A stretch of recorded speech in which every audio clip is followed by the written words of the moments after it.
Good afternoon and welcome to this segment of Plugged In. Today we're joined by our friends at Optym. So today our guest is Shaman Auja, Deputy CEO of Optym. Shaman, how are you? I'm doing great. It's a little bit gloomy here in Dallas, Texas, but other than that, I'm doing awesome. Well, it's fall, right? So I imagine weather's changing. We're in Charlotte over here, or at least I'm in Charlotte, and I think like we have the perfect fall day. So hopefully you Well, thank guys you get the for good rubbing it weather. in. Hopefully as we go into like the holidays and Thanksgiving, it all turns out good for all you folks in Dallas. Yes, fingers crossed. Well, we appreciate you. So we're breaking down our new partnership. So we've integrated now with LoadAI, optimizing loads, right? Multi-leg tours. So I'd love to hear a little bit more of that.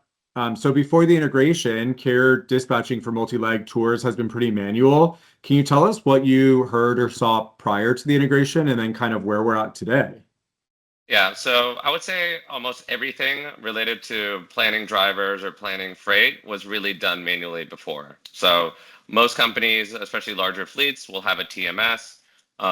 Oftentimes, the TMS will be kind of just a workflow tool, which will allow them to pretty much do anything, but they still have to figure out what is the best thing to do. So if a driver calls in sick, and I need to replan a load on another driver, I have to dig through the system and figure out who that best driver is. If I'm in charge of 20 drivers and I'm trying to, I would say, pack all of that freight nicely to a schedule, making sure I'm getting the drivers home to their respective homes at different points in the week, determining where to relay, all of that is really done manually amongst many other things. So our goal was really to take that load, pun intended, off the planner and have a system like LoadAI or an optimization tool that can say, hey, based off of this state of the world and your objective, this is the perfect plan for you.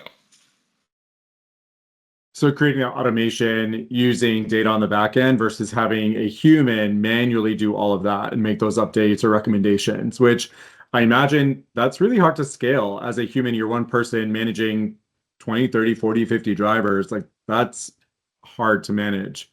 Very So much talk, so. And what you will also find is that a lot of these fleets will have, like much like many companies, they'll have an old timer that has worked there 20, 30 years, that knows the system in and out. And then they're growing and they want to clone that person, but they can't. So they hire somebody new. Maybe they're familiar with the TMS, maybe they're not. If they're younger, they probably grew up around technology, expecting technology to tell them what to do. And then now they're using the system that's like, okay, I have to figure everything out myself. So it hurts their ability to scale, or you just have these junior people making suboptimal decisions, or they just can't keep up with that like old timer rock star. got it. I'm a visual learner, so I'm going to put you on the Hmm. spot and say, can you take us for a ride and show us what it looks like? And Absolutely. as you pull it up, we'll dive into the what happens, right? On the Load AI side, identifying the tours, making that call. I want to say it's an outbound call to the Hmm. carrier to pitch the legs or the lanes that are available to them. So I'm Yep. excited to see it in action. Okay. So you should be seeing my screen. Thumbs up. Whenever you log into the system, it takes you to the dispatch page. Now, in interest of time, I'm not going to walk you through the whole application. I'm really just going to focus on the dispatching piece and the optimization around that. So what you're looking at here, each row is a driver. Um, Everything you see here are trips. We call them pucks. Everything to the left of the black bar is trips that the or work that the driver has already done. So I can click into this and see, okay, um, Drac Tripper completed this load in Winter Haven.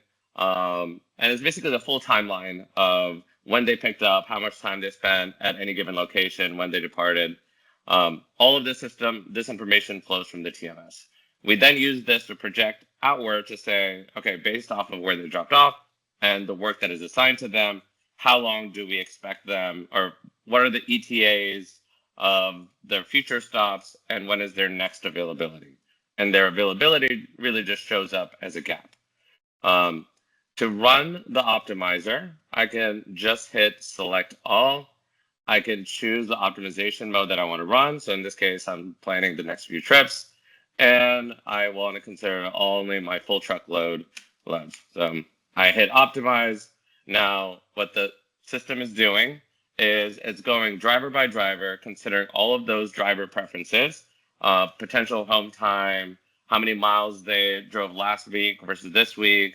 So the goal is really to cover all of the freight while making sure that whenever you assign freight to a driver, you're honoring those driver preferences as well. So it's really coming up, like enumerating a bunch of options, scoring those options, picking the best ones, and whenever it's done, it's going to save it under a sandbox for me to review.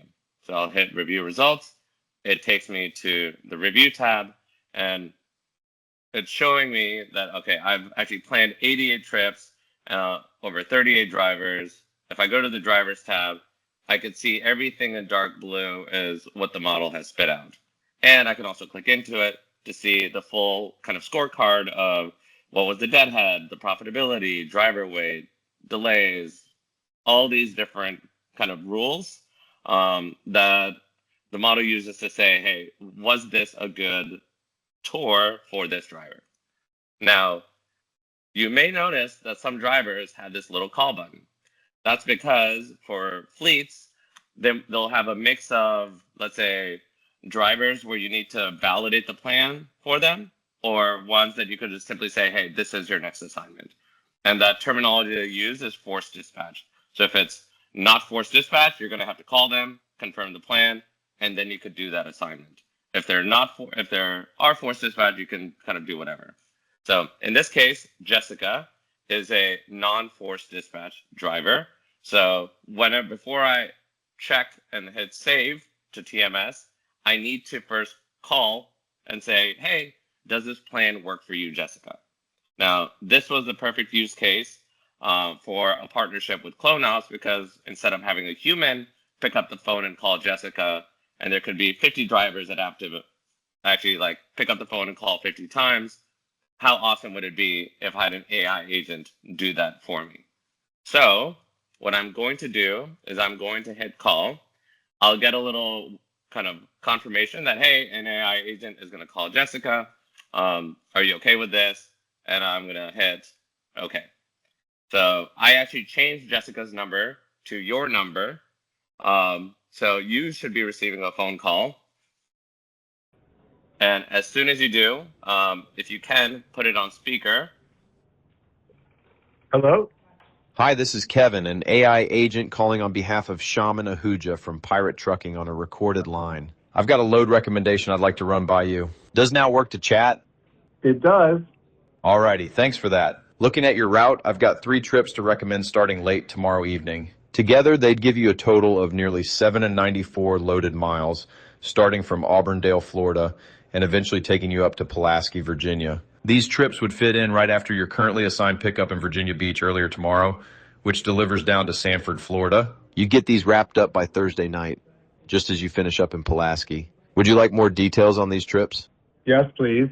All right, starting with the first recommendation, this one picks up in Auburndale, Florida tomorrow night at around 11 p.m. and drops off in Fort Myers overnight. From there, you'd head over to Arcadia for a pickup early Wednesday morning around 3:45 a.m., delivering in Lakeland just a few hours later. Finally, the last trip starts Wednesday morning at 7:15 a.m. in Port Richey, Florida, heading up to Pulaski, Virginia. This one wraps things up by Thursday afternoon. Would this set of trips work for you? It works. Awesome. I'll go ahead and get this confirmed for you. We'll mark this as accepted on our end. Thanks for taking the call, and safe travels out there. Have a great day. All right. That's Yeah, incredible.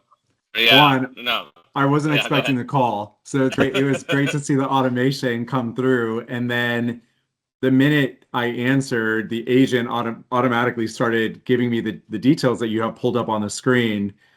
Yep.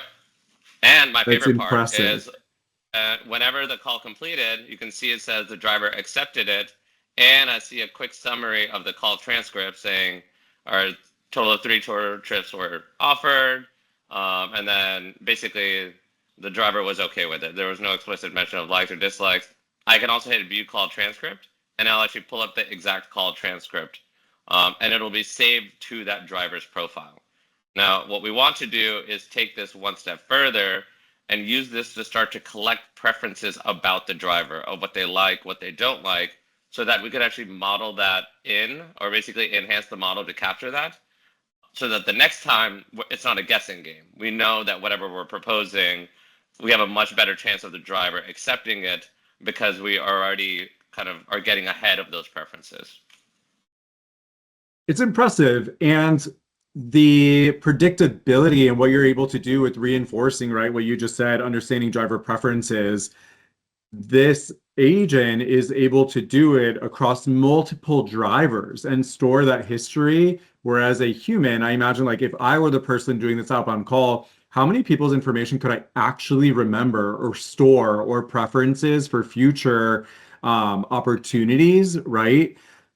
It's never going to be as predictive or prescriptive as what you just showed with this agent. The other thing that came to mind as you were showing the call button there is the agent could do multiple calls at a given time versus a human doing a one-by-one call. So you have a one-to-many opportunity to really get your lanes covered more quickly versus a one-to-one. Absolutely. So just data collection and being able to do all of this in parallel. I think both of those are gonna make a big impact in bringing efficiency to the planning operations of these fleets. So This is huge. we all know data. I know data is a big challenge. This is also a great way of collecting that data of, hey, what does the driver like? When do they want to be home? How many miles do they want to drive? Are there certain cities or states that they just want to avoid? Instead of calling all those drivers one by one, the next thing that we want to do is use this to kind of bridge those gaps or holes in the data by having an agent make that call, collect information, and then even like set those appropriate fields like in our like driver profile. Wow, thank you for sharing this. It is impressive and incredible to see. Talk to me about, I know we rolled out the integration and the partnership a couple of weeks back. Curious to hear some feedback from early adopters or users who are using this optimization tool. Yeah. So at first, it's just all like wows. Like people just almost don't believe like what just happened. Then it's like, okay, how do we get our drivers comfortable speaking with an AI agent? So now there's like this change management like hurdle that we need to overcome. And the idea that I have around that is really to like actually enhance the AI agent even more, because I actually think there's a very common case where sometimes drivers will call the planner because they have some question about some load and they just don't get a hold of the planner. So if it's a matter of waiting back to hear a phone call, or I can get that answer immediately from an AI agent, then I think like that could be a way where the driver has a pressing need or some question that needs to be answered, planner's not available, they could still get that question answered. So it's really that inbound call enhancement that we want to bring next, which I plan to use, or we plan to use to drive further adoption into like agents talking to drivers. But the ultimate goal is really like everybody's been like super excited about it. Now it's just a matter of how do we like roll this out without scaring our people. Yeah, so my next question was going to be what comes next, but you've alluded to that, right? So the initial use case was the outbound call connecting to the driver. Sounds like the use case that would come next is the inbound call, being able to answer the service calls from a driver, answer any questions in real time that the driver is having. So that makes perfect sense there. All right. We've shared the integration is live. So if someone was curious or wanted to learn more, who should they contact? Where should they go? I know you provided some of that to me, so I'll share my screen and point to your site. So optym.com/truckload/loadai, or you gave an easier alternative, which is just loadai.com. done. So loadai.com, and you could request a demo and learn more. On our side, if somebody was poking around the CloneOps website, we do have a partner page, and then it would be hs.cloneops.ai /Optym. And then you could also go ahead and request a demo from our side. So we're happy to connect the teams. So really easy there. Anyone could always reach out to me. It's alberto@cloneops.ai. So I'm happy to point in the right direction as well and connect with Shaman's team. All right, Well, that thank brings you so us, much. of course, that brings us to the end. Shaman, any other nuggets or anything else that you want to leave the audience with? No, I would say, well, I just want to, one, thank you for your time. I want to mention that the goal that we're trying to accomplish here at Optym is really to bring efficiency to fleets. Now, if you saw something that you liked and were wondering, hey, can you also solve this other optimization problem that I have? I would say for us, the answer is always yes. So we're a team of nerds here. We love solving problems, and we really want to move the industry forward with key partnerships like the one we have with CloneOps. So feel free to ask me anything. We're here to help. Awesome. And back to you, right? Thank you, Shaman, for joining us today. And beyond that, thank you for the partnership. I know that our team's had a really good time and a pleasure working with your team as well. So thank you. And thank you all for tuning in to this segment of Plugged In, where we showcase what happens when real automation meets real freight operations. Have a great day. Bye. Okay, bye-bye.